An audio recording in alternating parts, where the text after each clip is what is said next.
pemirsa, kita ke informasi terpopuler yang pertama dari dalam negeri. Kita lihat ada Ridwan Kamil. Ya, mantan Gubernur Jawa Barat Ridwan Kamil angkat suara dan menyetujui usulan pembentukan Dewan Aglomerasi Jabodetabek JUR dalam RUU DKJ.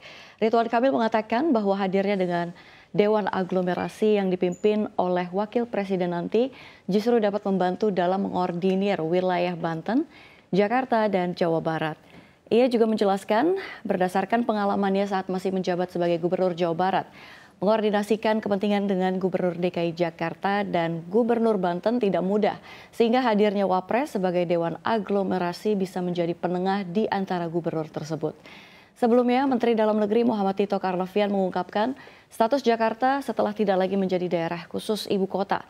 Nantinya Jakarta akan diperluas menjadi kota aglomerasi, yaitu kota yang pembangunannya akan diikuti dengan kota-kota satelitnya, yakni Bogor, Depok, Tangerang, Bekasi, dan Cianjur atau Jabodetabek JUR.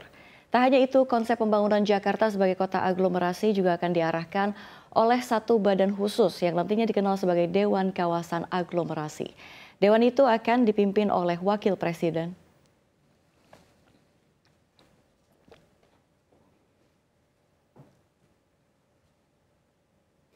Kita ke informasi berikutnya.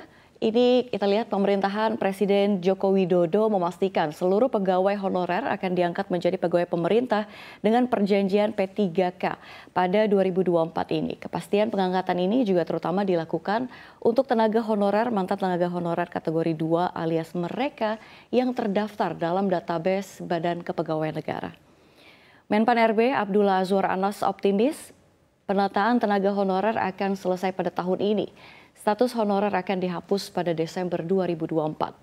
Anas mengatakan ada 2,3 juta tenaga honorer dalam database Badan Kepegawaian Negara atau BKN. Dari jumlah ini tersisa 1,7 juta yang belum selesai atau masih berstatus honorer. Ia menjelaskan tenaga honorer akan menjadi prioritas pada rekrutmen calon aparatur negara atau CASN 2024. Ini termasuk rekrutmen calon pegawai negeri sipil atau CPNS. Karena itu, Anas berharap seluruh kementerian lembaga dan pemerintah daerah untuk segera menyelesaikan usulan informasi terkait seleksi calon ASN 2024. Selain itu, dia mengatakan BKN juga akan melakukan verifikasi dan validasi dari database XTKN 2 tersebut. Menpan RB juga memastikan jika nantinya ada indikasi kecurangan, pihaknya bisa mencabut pengangkatan tersebut.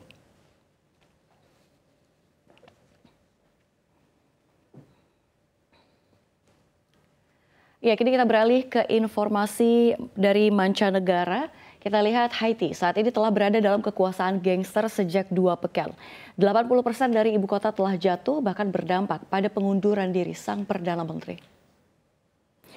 Baru-baru ini pada Rabu 15 Maret waktu setempat, Jimmy Cherizier, pemimpin gangster terkuat negeri tersebut, mengeluarkan pesan ancaman yang ditujukan kepada para pemimpin politiknya yang akan mengambil bagian dari Dewan Transisi pasca pengunduran Perdana Menterinya.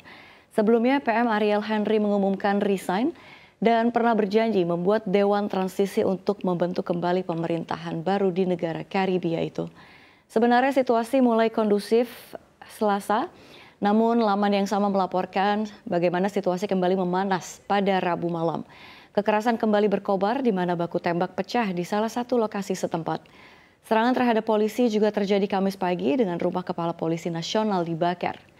Diketahui Haiti saat ini memang tengah berjuang untuk menyelesaikan krisis politik dan kemanusiaan yang telah berlangsung lama.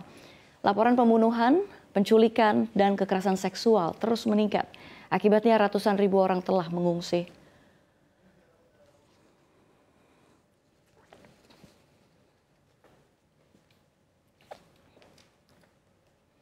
Ya, di informasi selanjutnya masih dari mancanegara, pesawat terbang buatan raksasa Amerika Serikat Boeing kembali mengalami insiden.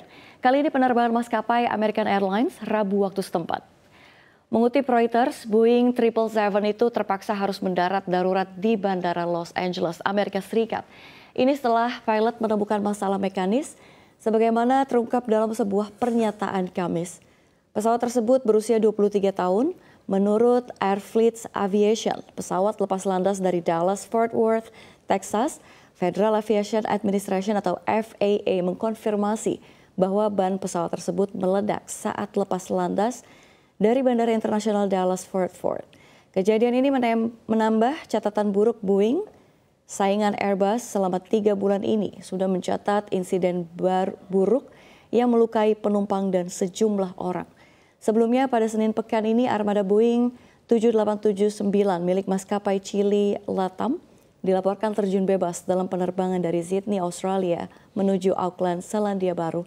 Insiden itu menyebabkan 50 penumpang mengalami luka-luka.